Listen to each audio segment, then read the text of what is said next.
Мы легли у разбитой ели, ждем, когда же начнет светлеть. Под шинелью вдвоем теплее на продрогшей гнилой земле.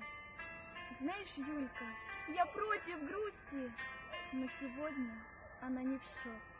Дома, в яблочной захолустье, мама, мамка моя живет. У тебя есть друзья, любимый, у меня лишь она одна.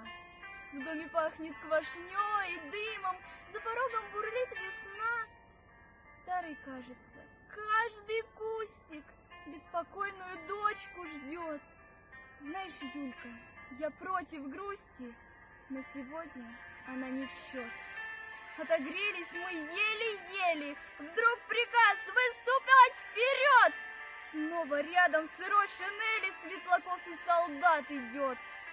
С каждым днем становилось горше, шли без митингов и знамен. В окружении попал подорше наш потрепанный батальон.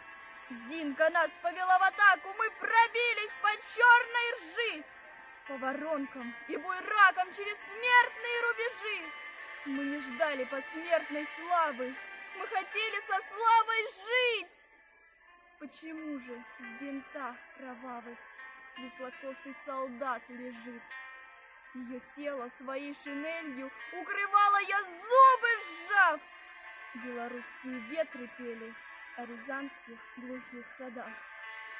Знаешь, Зинка, я против грусти, но сегодня она не в счет.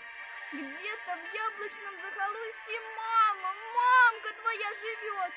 У меня есть друзья, любимый, у нее-то была одна.